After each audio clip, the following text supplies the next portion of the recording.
Hello friends, foundation question physics for class 12 के इस video में हम लोग डिस्कस करेंगे part 8 of chapter 2 electric potential and capacitance. इस पार्ट में हम लोग डिस्कस करेंगे एक्सरसाइज का। इसके पहले हम लोगों ने बहुत सारे एग्जाम्पल्स को सॉल्व किए हैं और कंसेप्ट को डिस्कस किए हैं। अब हम लोग एक्सरसाइज सॉल्व करने जा रहे हैं। तो पहला एक्सरसाइज है 2.1, टू चार्जेस 5 टाइम्स 10⁻⁸ कूलम, मतलब 50 nano coulomb, and minus 3 times 10⁻⁸ coulombs are located 16 centimetre apart। ये दो चार्जेस हैं। ये कितना है? ये है 5 टाइम्स 10⁻⁸ कूलम Q1, और Q2 जो है सो नेगेटिव है और उस पर भी -3 टाइम्स 10⁻⁸ कूलम, और दोनों के बीच का जो डिस्टेंस है वो है 16 सेंटीमीटर। ये डिस्टेंस ले लेते हैं 16 centimetre. At what point on the line joining the two charges is the electric potential zero? Take the potential at infinity to be zero. देखिए, ये जो लाइन है इस पर बोल रहा है कि वो सारे पॉइंट को बताइए जहां पर इसका इलेक्ट्रिक पोटेंशियल जीरो है। वो पॉइंट्स के बगल में एस लिखे हुए हैं। मतलब ऐसा भी पॉसिबल हो सकता है कि वो एक पॉइंट है या फिर एक से ज्यादा पॉइंट है। यहाँ पर लिखने का यही मतलब है, पॉइंट है या पॉइंट्स है। तो देखिए कहां पर इसका पोटेंशियल जीरो होगा। ये केवल मैथमेटिक्स से नहीं मिलेगा, ये आपको अपना कॉमन सेंस लगाना पड़ेगा। तो पहला पॉइंट जो है वो देखिए कहां पर आएगा। देखिए ये जो है से ज्यादा बड़ा चार्ज है और ये छोटा चार्ज है। एक पॉजिटिव है, एक नेगेटिव है। इसका मतलब कोई ऐसा जगह होगा जहां पर potential due to Q1 and Q2 का मैग्नीट्यूड सेम होगा और डायरेक्शन इसके वजह से तो नेगेटिव रहेगा। डायरेक्शन नहीं है लेकिन इसकी वजह से जो वैल्यू आएगा पोटेंशियल का वो नेगेटिव होगा और इसके वजह से जो आएगा वो पॉजिटिव होगा। और एक जगह में दोनों का मैग्नीट्यूड सेम हो जाएगा तो उस पॉइंट पर ये जीरो हो जाएगा। चूंकि इसका पोटेंशियल ज़्यादा है, चार्ज का वैल्यू ज़्यादा है, मैग्नीट्यूड ज़्यादा है और इसका कम है, तो वह जगह इससे नज़दीक में होना चाहिए और इससे दूर में होना चाहिए। तो वो पॉइंट जो है सो P must be closer closer to Q2 और यहाँ पर P must be farther to Q1। तो Q1 से ज़्यादा दूरी पर होना चाहिए और Q2 से कम दूरी पर होना चाहिए। वैसे दो पॉसिबिलिटी है, एक इधर हो सकता है और एक इधर हो सकता है, कहीं इधर हो सकता है। ये डिस्टेंस भी Q1 से Q2 से नज़दीक है कंपेयर टू Q1 के। ये डिस्टेंस भी यहाँ पर देखिए मिड पॉइंट यहाँ पर लेते हैं, ये डिस्टेंस भी Q2 से नज़दीक है कंपेयर टू Q1। तो इस तरह के दो पोजीशन आ सकते हैं, राइट। तो यही पोजीशन जो है सो P1 और P2 हम कहते हैं इसको, और ये दोनों पर ही जो है सो हमें पोटेंशियल निकालना है और वहाँ से जो वैल्यू है वो हमें देखना होगा। मान लेते हैं ये हमारा x है, ठीक है। तो ये कितना हो जाएगा? ये हो जाएगा 16 - x सेंटीमीटर में। और ये डिस्टेंस कितना मान लेते हैं? ये मान लेते हैं y है। तो ये डिस्टेंस कितना हो गया? ये डिस्टेंस हो गया 16 + y। तो हमने दो वेरिएबल माना, एक को माना x, o से लेकर P1 तक को x माना ये, और दूसरा जो है हमने y माना इसको। तो इन दो वेरिएबल के टर्म्स में चार्ज Q1 से जो डिस्टेंस है इस पॉइंट का वो हो गया 16। ये तो यहाँ तक x है, तो ये हो गया 16 - x एक तरफ से, और एक ये वाला हो गया 16 + y। ओके। अब जो है सो P1 के लिए इधर हम कैलकुलेशन करते हैं और P2 के लिए इधर कैलकुलेशन करते हैं। P1 के लिए जो है सो पोटेंशियल कितना आ रहा है? जीरो होगा यहाँ पर, वो जीरो होना है। और एक P1 जो है सो आ रहा है दो वजह से, एक Q1 की वजह से और एक Q2 की वजह से, ये दोनों जीरो है। ये आएगा कांस्टेंट। पोटेंशियल कितना होता है? ये पॉइंट चार्ज है उसके लिए होता है कांस्टेंट टाइम्स जो सोर्स है उसका पोटेंशियल। तो यहाँ पर पोटेंशियल का सोर्स है Q1 और डिस्टेंस कितना है इस पॉइंट का? x। दूसरा जो है कांस्टेंट Q2, डिस्टेंस कितना है? ये 16 - x। ये जीरो हो गया। अब इसका वैल्यू रख देते हैं और सिंप्लीफाई करते हैं, इसको तुरंत आंसर आ जाएगा। एक ये तो वैसे ही चला गया इधर से। ये Q1 का वैल्यू है कितना है? Q1 का वैल्यू 5 और -3। ओके, ये है 5 टाइम्स 10⁻⁸ कूलम, x नहीं पता, और ये है -3 तो माइनस यहाँ लिख दिया, इतना coulomb by 16 - x equal to 0। ये कितना हो गया, इसको सिंप्लीफाई कीजिए, ये आपका हो गया x टाइम्स 16 माइनस एक्स, ये हो गया 5 टाइम्स 16 माइनस एक्स, और ये हो गया 3 times x equal to 0। Cross multiplication कीजिए, ये हो गया 80 minus 5x minus 3x equal to 0, तो x आ गया 10, x का वैल्यू 10 सेंटीमीटर। ये x हमने सेंटीमीटर में लिया था, देख लीजिए यहाँ पर, क्योंकि ये 16 सेंटीमीटर है और उसको मैंने x माना था, तो ये x सेंटीमीटर हो गया। तो ये वैल्यू आपको मिल गया। एक कोई क्वाड्रेटिक इक्वेशन नहीं आएगा जहां पर कि आप दोनों वैल्यू निकाल सकते हो। ये एक लीनियर इक्वेशन आया, और लीनियर इक्वेशन एक ही सॉल्यूशन देता है, तो एक ही पॉइंट मिलेगा। दूसरा पॉइंट निकालने के लिए इस P2 पॉइंट को देखते हैं। यहाँ पर एक्जैक्टली सेम करते हैं। ये P2 पॉइंट पर जो है सो पोटेंशियल 0 है, ये भी P1 था, और यहाँ पर 2 की वजह से आ रहा है Q1, फिर वही बिल्कुल सेम Q2 की वजह से आ रहा है। ये है KQ1, डिस्टेंस कितना है, ये है KQ2 by distance equal to 0। Distance देख लीजिए, Q1 से कितना है डिस्टेंस, Q1 ये वाला है राइट, यहाँ से इसका डिस्टेंस है ये 16 प्लस y। Q2 से डिस्टेंस जो है सो y, ये तो ऐसे चला गया। Q1 का वैल्यू है 5 times 10 to power minus 8 by 16 plus y। ये Q2 है ये 3 माइनस 3, माइनस यहाँ लिख दिए y, इसको y के लिए सॉल्व कीजिए,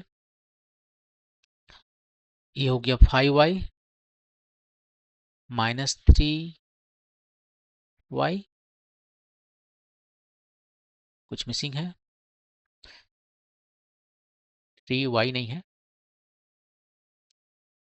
3 times 16 plus y equal to 0। तो ये हो गया 2y इक्वल टू 48, तो y इज इक्वल टू 24। ये y इक्वल टू 24 सेंटीमीटर आया। तो हमारा वो डिस्टेंस कितना है, यदि हम Q1 से बात करें तो Q1 से बात करें तो एक है x और दूसरा है 16 प्लस वाई। तो 16 प्लस वाई कितना हो जाएगा, 16 प्लस 24 40 सेंटीमीटर। तो एक का जो डिस्टेंस है वो 10 सेंटीमीटर है एक पॉइंट का, दूसरे का 40 सेंटीमीटर, और ये दोनों ही डिस्टेंस जो है सो फ्रॉम चार्ज, किस चार्ज से है, Q1 से, means 5 times 10 to power 8 coulomb, इस चार्ज से दोनों इतना डिस्टेंस पर है। 10 सेंटीमीटर पर एक है और एक है 40 सेंटीमीटर। ये दोनों ही जगह पर आपको इतना पोटेंशियल 0 मिलेगा। और ये जो डिस्टेंस है सो किसके तरफ है, टुवार्ड्स छोटा दूसरा चार्ज की तरफ है, टुवार्ड्स Q2 जो है minus 3 times 10 to power minus 8 coulomb. ऐसा नहीं है कि ये जो दोनों पॉइंट है लेफ्ट साइड में है, अवे फ्रॉम अदर चार्ज, ऐसा नहीं है, उसी की तरफ है। तो ये था क्वेश्चन नंबर 1। तो यहाँ पर आपको अपना कॉमन सेंस यूज करना पड़ेगा और आपको देखना पड़ेगा कि ये जो दोनों पोटेंशियल है वो दोनों पॉइंट जो है सो किधर होगा, नज़दीक होगा, जो छोटा चार्ज के नज़दीक में होगा, और वो 2 पॉइंट है इधर। ओके, मूव करते हैं नेक्स्ट क्वेश्चन पे। ये regular hexagon of side 10 centimetre है charge 5 microcoulomb at each of its vertices. Calculate the potential at the center of the hexagon. Hexagon है वो भी रेगुलर, रेगुलर का मतलब सबका साइड सेम है, सबका एंगल सेम है। पूरा तो अच्छा सा बना नहीं, लेकिन जो भी बना ठीक है। ये है, ये सेंटर है। अब सेंटर से देखिए यदि हम सब वर्टिसेस को मिला दें तो 6 हमारे पास एक इक्विलेटरल ट्रायंगल आते हैं, 6 इक्विलेटरल ट्रायंगल आते हैं, क्योंकि ये एंगल कितना होता है 120, राइट। रेगुलर हेक्सागन में 120 होता है, आधा आधा हो गया तो ये 60 डिग्री हो गया, ये 60 है तो ये दोनों सेम है तो 60 डिग्री हो गया, तो ऑटोमेटिकली ये भी 60 डिग्री हो गया। या फिर वैसे भी देख सकते हैं कि टोटल 360 है, हमारे पास ऐसे 6 एंगल है तो 60-60 करके आए, तो इक्विलेटरल ट्रायंगल हो गया। तो ये साइड आप देख रहे हैं रेडियस वो भी ए है, सब सेम है। और इस पॉइंट पर जो है निकालना है क्या, पोटेंशियल, वो पॉइंट पर पोटेंशियल निकालना है। तो निकालिए वो पॉइंट पर पोटेंशियल, किसकी, इसकी वजह से जो है कितना होगा, आपके पास जो है सो 6 वर्टेक्स हैं, 6 चार्जेस हैं 5 माइक्रोकूलम का, हर जगह क्यू लिख देते हैं, और इस क्यू का वैल्यू है 5 माइक्रोकूलम। ये कितना होगा, सबकी वजह से तो सेम होगा, एक वर्टेक्स की वजह से जो होगा वही दूसरा के भी वजह से है, क्योंकि डिस्टेंस सेम है और चार्ज का वैल्यू सेम है। तो एक की वजह से जितना होगा उतना ही बाकी सबकी वजह से भी होगा। तो क्यों ना एक से वैल्यू निकालें और 6 से मल्टीप्लाई कर दें। तो 6 से मल्टीप्लाई कर रहे हैं क्योंकि 6 चार्जेस इक्वल पोटेंशियल यहाँ क्रिएट कर रहा है, और एक जो है वो कितना क्रिएट कर रहा है, k times Q by distance square. Distance इसका कितना है, वही है जो साइड है, क्योंकि ये इक्विलेटरल ट्रायंगल है। इतना है आपका आंसर। आप सबका वैल्यू रखिए।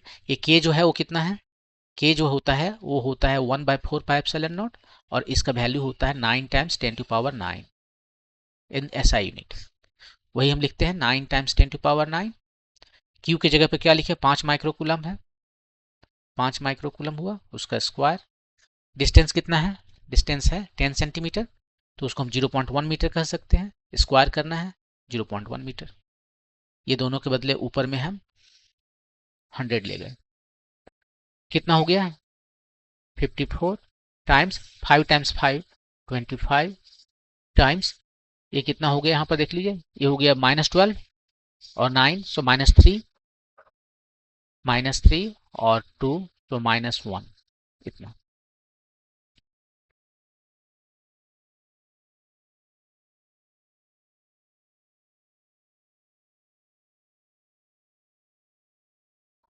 तो यहाँ मिस्टेक हो गया,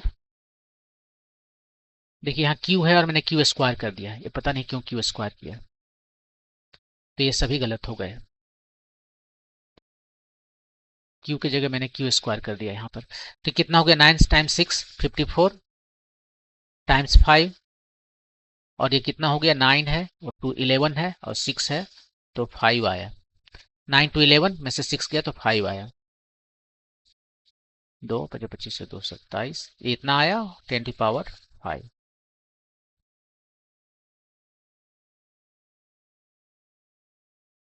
एक और मिस्टेक है, यहाँ पर हमने a स्क्वायर लिखा, पता नहीं क्यों ऐसे मैंने लिखा, तो ये दो ना होकर एक ही होंगे, और ये जो है सो इसको सही करना होगा। इसके बदले केवल 10 होंगे, तो यहाँ 10 का पावर जो है सो 9 और 1 10 हो गया, और 6 10 में से 6 गया तो 4 आया, और ये अभी भी 4 है यहाँ। अब इसको लिख सकते हैं 2.7 टाइम्स 10⁶, इतना वोल्ट। ये आपका आंसर हुआ। देखिए पोटेंशियल है, तो पोटेंशियल है constant times charge by distance, और हमने एक बार charge square by distance square पता नहीं क्यों लिख दिया ऐसे, शायद दिमाग में जो इलेक्ट्रिक फील्ड रहा होगा, फोर्स जो है वो रहा होगा, और वही मैंने लिख दिया। एनीवे तो ये इस तरह से बना सकते हैं। ओके, मूव करते हैं नेक्स्ट क्वेश्चन पे। 2 charges 2 microcoulomb and -2 microcoulomb are placed at points A and B 6 centimetre apart. ये पॉइंट है A, ये पॉइंट है B, यहाँ पर दो चार्जेज हो गए। ये कितना है, 2 माइक्रोकूलम का है और ये -2 माइक्रोकूलम का है। ये जो है सो एक डायपोल की तरह दिख रहा है। यदि ये डिस्टेंस हमारा जो ऑब्जर्वेशन डिस्टेंस बहुत दूर में होगा तो ये डायपोल हो जाएगा। ये 6 सेंटीमीटर है। 6 सेंटीमीटर से बहुत दूर को यदि हम उस पॉइंट पर इसका फील्ड वगैरह निकालें, पोटेंशियल वगैरह निकालें, तो ये डायपोल जैसा हो जाएगा। Identify N equi potential surface of the system. Equi potential surface हमें आइडेंटिफाई करना है, मतलब वो सरफेस पता करना है, एक सरफेस यहाँ पर पता करना है जहाँ पर जिसके हर एक पॉइंट पर पोटेंशियल ये दोनों की वजह से सेम है। तो देखिए दोनों का मैग्नीट्यूड सेम है, दोनों का पोलरिटी ऑपोजिट है। तो इस लाइन के पर एक पॉइंट जहां पर दोनों की वजह से पोटेंशियल 0 है, वो एक्जैक्टली मिड में होगा, एकदम बीचों बीच होगा, मिड पॉइंट होगा।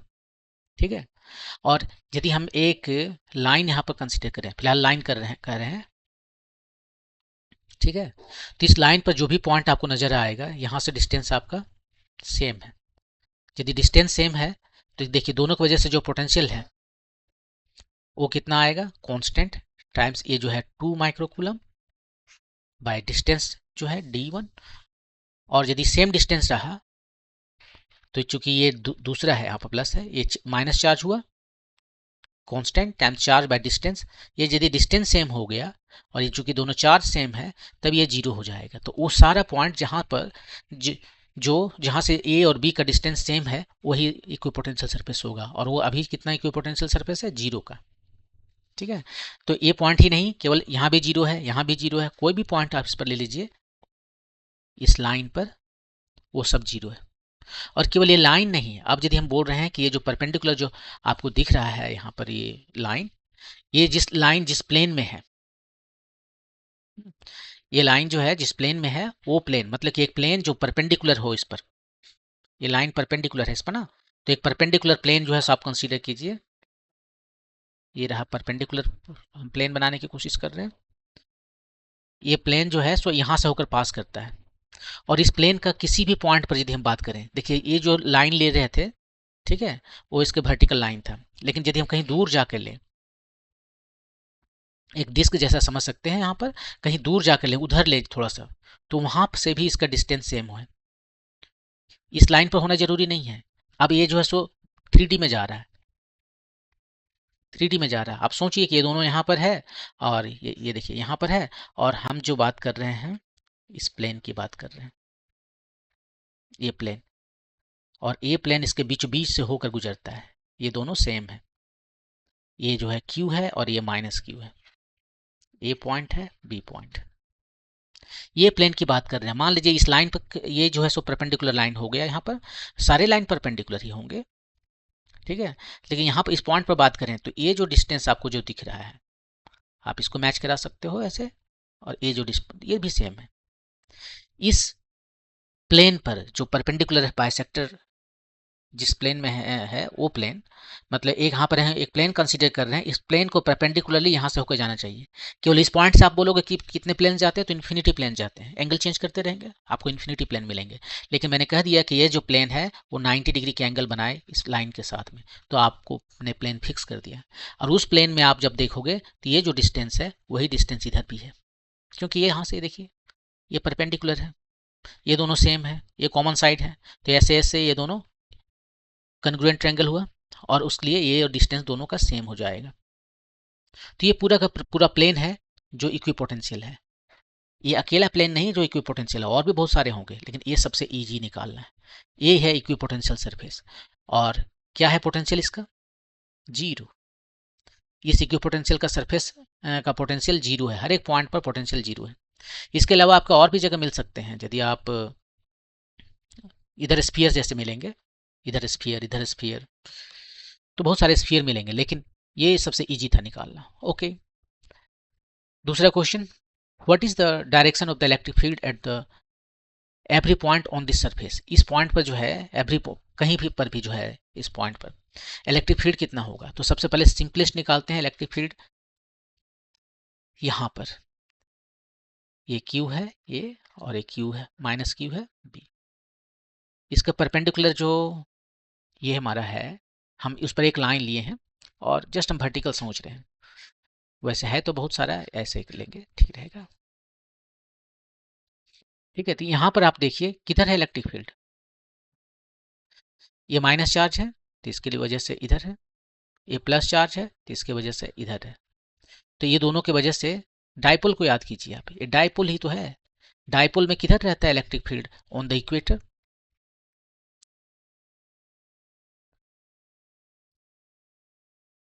वो किधर रहता है इक्वेटर पर, ये रहता है माइनस क्यू के डायरेक्शन में, उसका डायरेक्शन जो है माइनस क्यू नहीं पी के डायरेक्शन में। पी क्या है, मोमेंट है, डायलेक्ट्रिक इलेक्ट्रिक डाइपोल मोमेंट है, तो इस मोमेंट के पर एंटी पैरेलल होता है। तो मोमेंट का डायरेक्शन किधर है, पी का डायरेक्शन यहाँ पर -2 प्लस, इधर है पी का डायरेक्शन, तो ये रहेगा एंटी पी इधर, मतलब कि डायरेक्शन जो आपको आया वो है ए बी की ओर।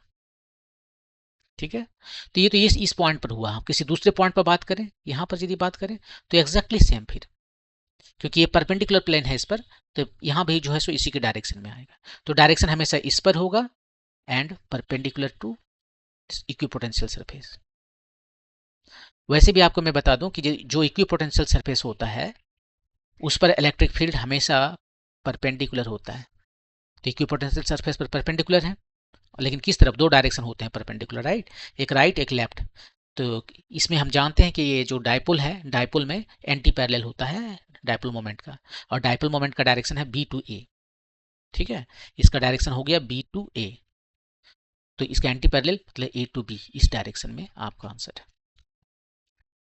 ओके, नेक्स्ट क्वेश्चन, ये spherical conductor of radius 12 centimetre has a charge of 1.6 times 10⁻⁻7 coulomb distributed uniformly. ये स्फेरिकल कंडक्टर है, ये स्फेरिकल है, इस पर मैंने चार्ज दे दिया, यूनिफॉर्मली डिस्ट्रीब्यूटेड हो गया। और ये जो है सो कंडक्टर है, इंपॉर्टेंट है, और स्फेरिकल तो दिखाई रहे, कंडक्टर है ये, मतलब मेटल का बना हुआ है। इसका क्या मेन प्रॉपर्टी है कि इलेक्ट्रिक फील्ड इसके अंदर में जीरो होना है, ये है प्रॉपर्टी। और क्या प्रॉपर्टी है, जितने भी चार्ज दोगे वो सारे चार्ज जो है सो सरफेस पर होंगे। Surface contains all excess charge, सब चार्ज नहीं, ये एक्सेस चार्ज जो आप चार्ज दे रहे हो वो एक्सेस है ना, इसके पास तो ऑलरेडी चार्ज है, पॉजिटिव चार्ज है, नेगेटिव चार्ज है, लेकिन नेट चार्ज जीरो है। जितना पॉजिटिव चार्ज है उतना ही इलेक्ट्रॉन की वजह से नेगेटिव चार्ज है, तो नेट चार्ज जीरो है। लेकिन ये जो चार्ज दिया गया है ये एक्सेस चार्ज है। तो ये चार्ज आप यदि जो भी एक्सेस चार्ज दोगे वो कहाँ पर रहेगा, सरफेस पर रहेगा, अंदर में नहीं जाएगा। ये है दो इंपॉर्टेंट प्रॉपर्टी मेटल का। आगे क्वेश्चन क्या है, what is the electric field inside the surface. इसके अंदर में इलेक्ट्रिक फील्ड कितना होगा। अब ये तो पहले ही बताया जा चुका है कि इलेक्ट्रिक फील्ड के अंदर में यहाँ पर जीरो है, यही तो आपका पहला आंसर है, ये है आपका पहला answer, zero. Just outside the sphere, outside के तुरंत बगल में कितना होगा, यहाँ पर कितना होगा। तो ये जो मेटल होने की वजह से सारे जो चार्ज हैं वो आ गए सरफेस पे, और सरफेस पे आने की वजह से इसको हम ट्रीट कर सकते हैं एज ए पॉइंट चार्ज। ठीक है, तो पॉइंट चार्ज की तरह हम इसको ट्रीट कर सकते हैं फॉर एनी पॉइंट आउटसाइड, अंदर के लिए नहीं। Point charge can be treated as a point charge और आर ग्रेटर देन आर, और पॉइंट जो है आर से बड़ा होने के लिए, यहाँ पर भी बड़ा है। तो कितना होगा इलेक्ट्रिक फील्ड पूछा है, कांस्टेंट 1/4πε0 टाइम्स इसका जो चार्ज है टोटल का Q बाय डिस्टेंस जो है, सो ये वाला डिस्टेंस कितना है, एकदम रेडियस के बराबर ही है, रेडियस से थोड़ा सा ज़्यादा लिए, रेडियस के बराबर ही है, लिखते हैं। ये है 9 टाइम्स 10⁻⁹। चार्ज कितना दिया है वो यहाँ पर दिया है 1.6 टाइम्स 10⁻⁻7 कूलम, और रेडियस कितना है 12 सेंटीमीटर। तो 12 सेंटीमीटर मीन्स इतना मीटर, 0.1 मीटर। ये रेडियस स्क्वायर है क्योंकि इलेक्ट्रिक फील्ड है। ठीक है, कितना आया 16 टाइम्स 9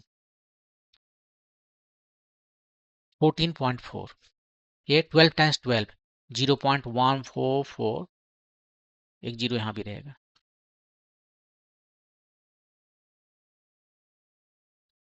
0.0144 टाइम्स ए कितना है -2,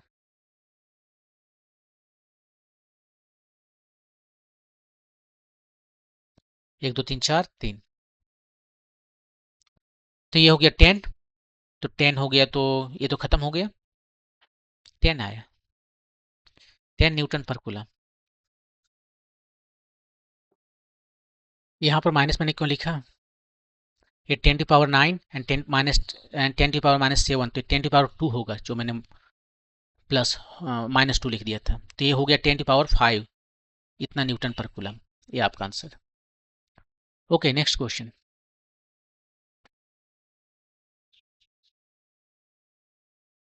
ये बी तो पता चल गया, अब सी पर देखिए, ये था बी, सी पर देखिए, यहाँ पर देखते हैं।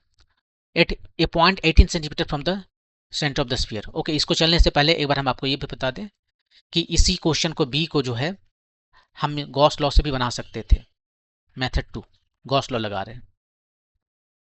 तो गॉस लॉ के लिए लगाने के लिए क्या करेंगे, सबसे पहले गॉसियन सरफेस बनाएंगे। तो यहाँ पर हम एक सरफेस को कंसीडर करते हैं, देखिए एक सरफेस बना रहे हैं जिस पॉइंट पर हमें निकालना है इलेक्ट्रिक फील्ड, गॉसियन सरफेस है ये है गॉसियन सरफेस, सरफेस ये गॉसियन सरफेस है, ये कितना होगा E.ds। इसका मतलब है कि इस ऑन क्लोज सरफेस ये होता है charge inside bye epsilon not, अंदर में कितना चार्ज है, ये जो गॉसियन सरफेस हम देख रहे हैं इसके अंदर में कितना चार्ज है, पूरा स्फीयर का जो चार्ज है वो है Q बाय एप्सिलॉन नॉट। तो यहाँ पर इलेक्ट्रिक फील्ड जो है सो देखिए हर जगह सेम है ड्यू टू सिमेट्री, वो बाहर कर लिए। और डायरेक्शन नॉर्मली आउटवर्ड है, और ये जो एरिया वेक्टर है उसका भी डायरेक्शन आउटवर्ड होता है। तो दोनों के बीच में एरिया वेक्टर और इलेक्ट्रिक फील्ड के बीच में जो डायरेक्शन है वो 0 डिग्री है। तो हम इसको लिख सकते हैं cos 0 डिग्री ds। इधर आ गया q बाय एप्सिलॉन नॉट, और यहाँ से आपका आ गया E ds equal to q by epsilon naught, और यहाँ से आपको आ गया E equal to q by epsilon naught. ये ds का कितना वैल्यू है 4 पाई r स्क्वायर। ds क्या बोल रहा है, सरफेस एरिया है, ये क्लोज सरफेस जो है यहाँ पर स्फीयर बना उसका एरिया है। तो 4 pi r capital R square हुआ, और यहाँ से आपको E मिल गया 1/4 pi epsilon naught q by r square. तो देखिए यहाँ पर गॉस लॉ लगाएं और उसके बाद में वही फार्मूला आया जो यहाँ पर पॉइंट चार्ज वाला फार्मूला आया। तो इसलिए जो सिमेट्रिक है हमारा सिस्टम, माने कि स्फीयर है, सारे चार्जेस जो है सो यहाँ पर सेंटर पे है। तो इसके बाहर वाले पॉइंट पर हम पॉइंट चार्ज का फॉर्मूला लगा सकते हैं। यदि ये नॉन कंडक्टिंग होता और हर जगह सरफेस होते चार्ज होते अंदर में वॉल्यूम चार्ज रहता है, तो भी हम ये फार्मूला बाहर के लिए आराम से लगा सकते हैं। अंदर वाला में डिफिकल्टी है, बाहर में तो लगा ही सकते हैं। तो ये था क्वेश्चन नंबर बी, जो दो तरीके से दिखाया। सी में जो है सो थोड़ा दूर में बोला है, at a point 18 centimetre away from the centre of the sphere. इसका जो रेडियस है वो 12 सेंटीमीटर है। 18 मैंने कुछ यहाँ तक आ गया, यहाँ तक जो है 18 सेंटीमीटर पर कितना होगा ये बताना है। तो उसके लिए भी पॉइंट चार्ज की तरह बिहेव करेगा ये। तो इलेक्ट्रिक फील्ड जो है सो हो गया 1/4 pi epsilon naught q by r square. r अब की 18 है, 12 ना होकर 18 सेंटीमीटर। तो ये हो गया 9 टाइम्स 10 टू पावर 9। q कितना है 1.6 टाइम्स 10 टू पावर -7। r कितना है 18 सेंटीमीटर, मीन्स 0.18 मीटर। और ये इलेक्ट्रिक फील्ड है तो यहाँ r स्क्वायर होगा 0.18। ये दोनों इधर से हटा दिए, ऊपर में 10 का पावर 4 हो गया। कितना हो गया ये हो गया 14.4 डिवाइडेड बाय 18 टाइम्स 18। ये कितना हो गया 10 टू पावर 2, और ये है 10 टू पावर 4। ये जीरो भी हटा, डेसिमल हटा देते हैं यहाँ से। अब यहाँ पर देखिए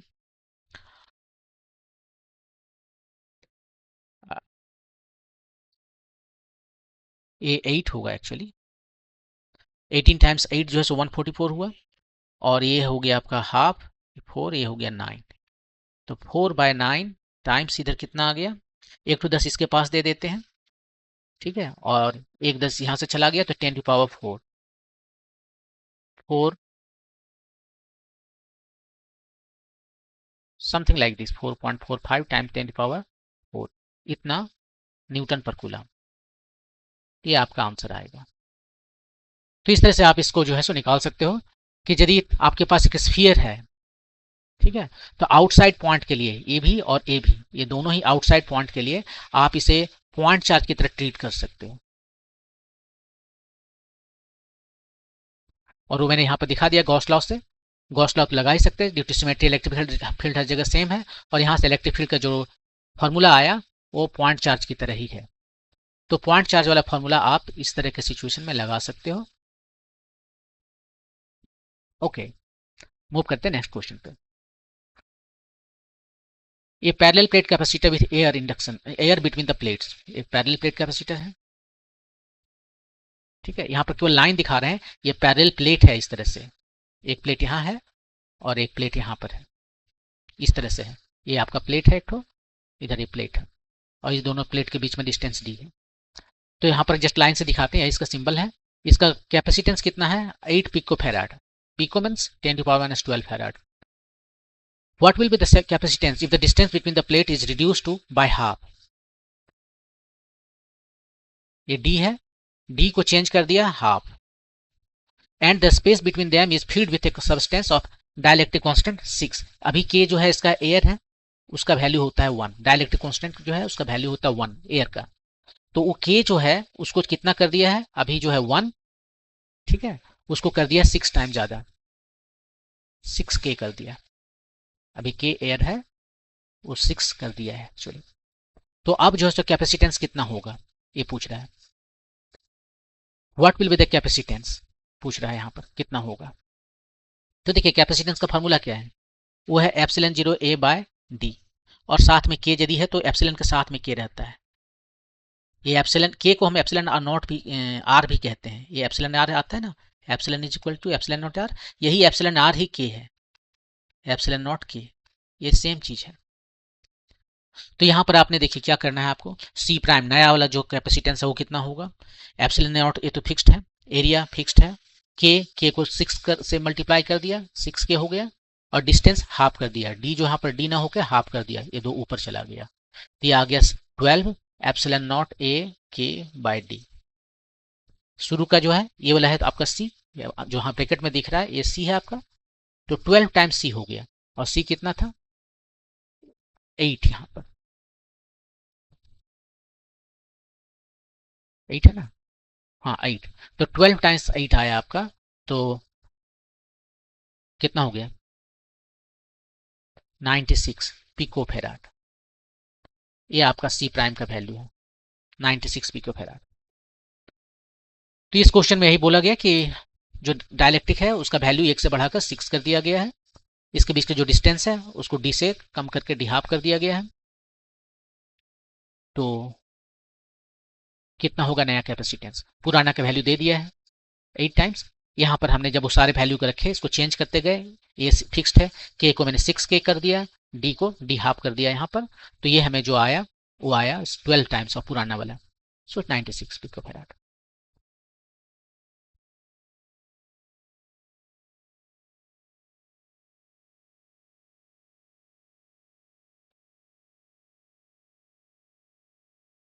नेक्स्ट क्वेश्चन है, 3 capacitors each of capacitance 9 picofarad are connected in series, what is the total capacitance of the combination। पहला है total capacitance of the combinations।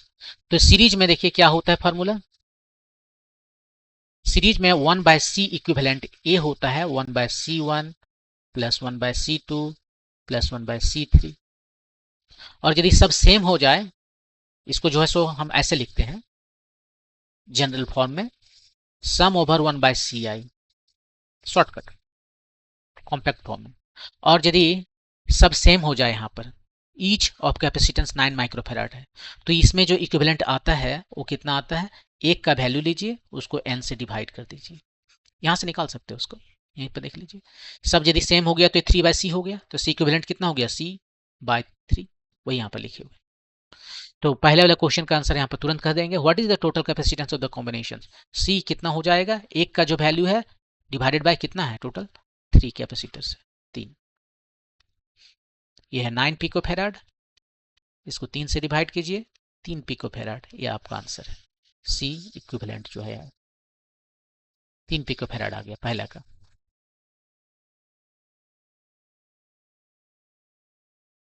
Next question,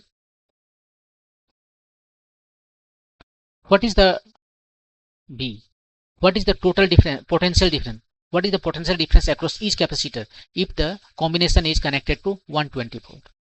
अब देखिए 3 कैपेसिटर बोला था उसने, ये देखिए 3 कैपेसिटर है, इसको कनेक्ट कर दिया गया है एक बैटरी से, 120 सप्लाई है, 120 वोल्ट है, ठीक है, ये सी है, ये भी सी है, C0 कहते हैं, C0 C0 C0 है, और C0 का वैल्यू जो है सो यहाँ पर तो लिखा हुआ है ये 9 पिकोफैराड,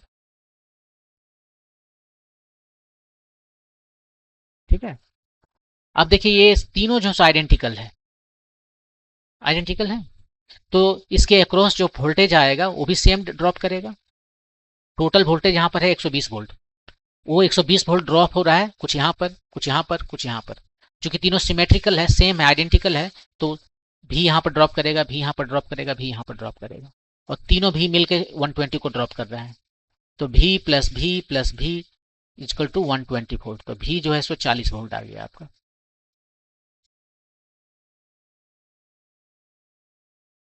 इमीडिएटली आप इससे निकाल सकते हैं, ऐसे नहीं निकालना चाहते तो आप दूसरा तरीका अपना सकते हैं, थोड़ा लंबा होगा, उसमें हम क्या करते हैं, हम मान लीजिए कि इस केस में जैसे C1 तो तीनों सेम है तो हम भी कर दिए, यदि सेम नहीं रहता, ये C1 C2 C3 रहता, तो यहाँ पर जो ड्रॉप होता है वो V1 है, यहाँ V2 है, यहाँ V3 है, तब कैसे निकालते, जनरल मेथड। तो उसको निकालने के लिए क्या करते हैं, 3 तो हमारे पास कैपेसिटर है और ये सीरीज में है, ठीक है। तो ये सीरीज में है, सीरीज में होने की वजह से चार्ज हर एक कैपेसिटर पर सेम होगा, इस पर प्लस क्यू, इस पर माइनस क्यू, इस पर प्लस क्यू, इस पर माइनस क्यू, इस पर प्लस क्यू, इस पर माइनस क्यू, ठीक है। और वो चार्ज कितना होगा यहाँ पर अब आपको बताना है। और हम ये एज्यूम करते हैं कि यहाँ पर जो पोटेंशियल ड्रॉप हो रहा है वो V1 हो रहा है, यहाँ पर V2 हो रहा है, यहाँ पर V3 हो रहा है, ठीक है। तो यहाँ पर जो है Q कितना होगा, Q इक्वल टू सी भी फॉर्मूला आपको याद रखना है। यहाँ पर जो चार्ज है वो कितना होगा, जो इसका कैपेसिटेंस है C1 टाइम्स V1, यहाँ पर जो है वो भी है Q equal to C2 times V2, यहाँ पर भी Q जो है C3 टाइम्स V3।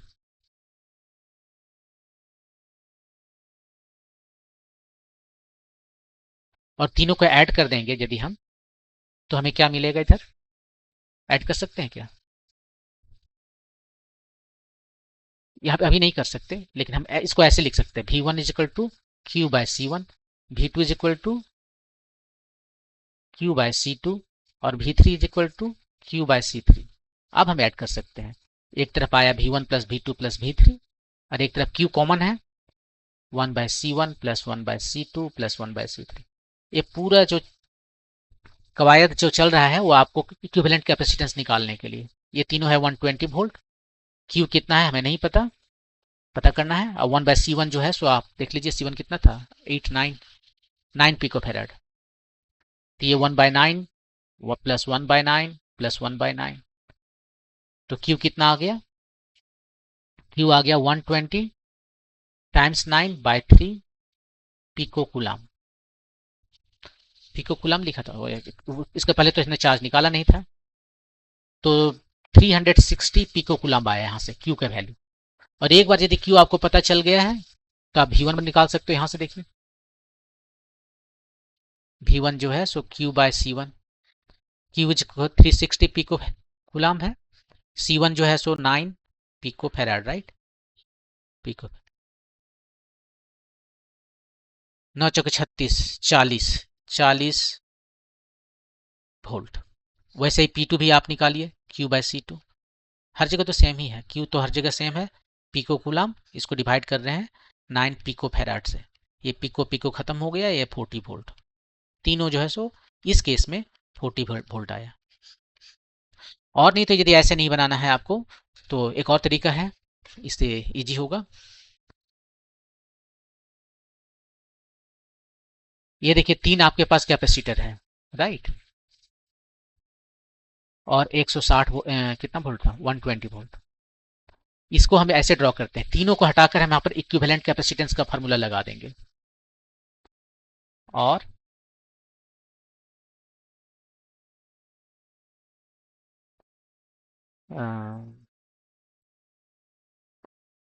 उसके बाद में यहाँ पर 120 वोल्ट है। अब तुरंत हम कह सकते हैं कि Q इज इक्वल टू सी यहाँ पर सी इक्विवेलेंट है भी, ये फॉर्मूला लगा सकते हैं इस कैपेसिटर पर। और Q कितना हमें नहीं पता, इस पर चार्ज कितना है हमें नहीं पता, लेकिन सी ई क्यू हमें पता है, वो कहीं से आपको निकाल लेना पड़ेगा कि 1 by C E Q is equal to 1/9, इस केस में 1/9 प्लस 1/9, तो सी ई क्यू आ गया आपका 3 पिको फेराड। यहाँ पर निकाल लेते हैं साइड में कहीं पर, या पहला क्वेश्चन में निकाला हुआ है सी इक्विवेलेंट। तो ये 3 पिको फेराड हुआ और वोल्टेज इसके अक्रॉस कितना है, 120 जो बैटरी का है, तो 360 पिको फेराड पिको कुलम। ये Q का वैल्यू यहाँ पर इमीडिएटली निकल गया इस तरह से, राइट। एक बार Q का वैल्यू निकल गया, वही Q तो इधर है ना, Q हर जगह सेम है, Q का वैल्यू निकल गया तो आप वोल्टेज निकाल सकते हो, इसके अक्रॉस वोल्टेज V1, इसके अक्रॉस वोल्टेज V2, इसके अक्रॉस वोल्टेज V3। V1 निकाल लीजिए Q बाय C1, V2 निकाल लीजिए Q बाय C2, V3 निकाल लीजिए Q बाय C3। और ये सभी हमने ऑलरेडी निकाला हुआ है इसमें, यहाँ पर देख लीजिए, देखिए V1, V2, V3 सब निकाल लीजिए, सब 40 वोल्ट करके आ जाएगा आपका। तो ये एक तरीका है, आपको जो भी पसंद हो आप उस मेथड से बनाइए।